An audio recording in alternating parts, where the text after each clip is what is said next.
হ্যাঁ দাদা, বলছিলাম এখানে মুকুন্দপুরটা কোন দিকে আছে বলতে পারবেন? হ্যাঁ, আপনি একটা কাজ করতে পারেন।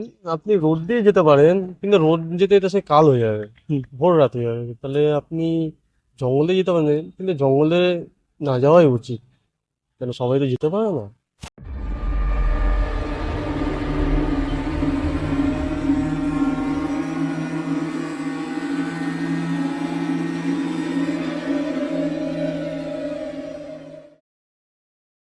আমি রোড দিয়ে গেলে পৌঁছাতে পৌঁছাতে কাল, কিন্তু এখান দিয়ে জঙ্গল দিয়ে যদি যাই তাড়াতাড়ি পৌঁছাতে পারবো।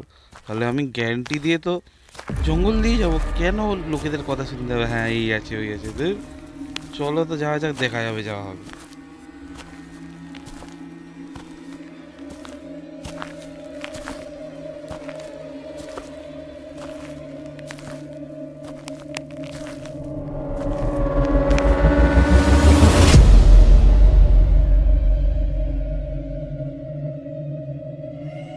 মনে হচ্ছিল যে না, তো পিছন করছিল, আর কেউ জঙ্গল দিয়ে একটা দৌড়ে পালালো। না না, এইসব কিছু হবে না এই জঙ্গলের মধ্যে, আমি ভুল ভাবছি, কিছু না।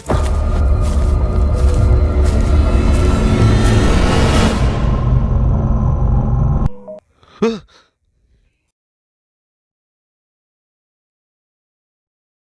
আপনি কে? হঠাৎ করে আমার সামনে চলে আসলেন? বাবু, ভুল করে এই জঙ্গলের দিকে যাবেন না। এই জঙ্গলে অনেক খারাপ জিনিস আছে বাবু, প্লিজ যাবেন না। আপনি যদি যান আপনি মরবেন বাবু, মরবেন। ধুর, কোথা দিয়ে কোন গ্রামের অশিক্ষিত লোক চলে আসে, বলে ভূত আছে, ভূত আছে, ব্যাঙের মাথা আছে। এখান দিয়ে আমার তাড়াতাড়ি, আমি এখান দিয়ে যাবো না।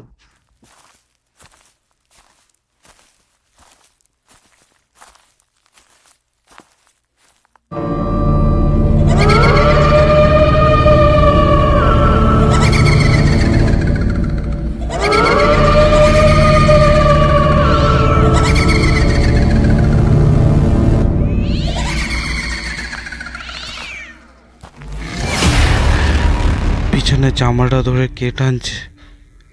ও, জামাটা তো টানছে না, আমার জামাটা গাছের মধ্যে লেগে রয়েছে। উফ, শান্তি পেলাম আমি একটুখানি। উফ, ও লোকটা তো ভয় দেখিয়ে দিয়েছে না। দিকে অন্ধকার হয়ে আসলো, বুঝতে পারছি না কোন দিকে কি রাস্তা রয়েছে, আমি কিভাবে পৌঁছাবো ওই গ্রামে, কিছুই মাথায় ঢুকছে না।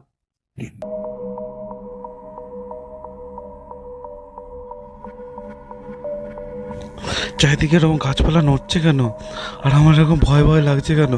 আমি বুঝতে পারছি না চারিদিকে এরকম কি হচ্ছে। ওই লোকটা কি তাহলে সত্যি কথাই বলেছিল? আমি তোকে এই জঙ্গলে আসতে বারণ করেছিলাম না? তুই তাও এই জঙ্গলে আসলি। আজকে আমি এই শরীর ছেড়ে তোর শরীরে ঢুকবো।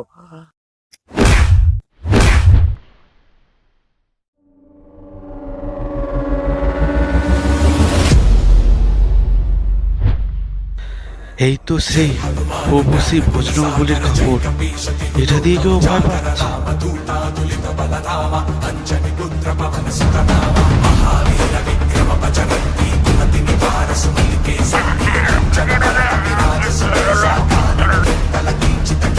জয় বজরং বলী।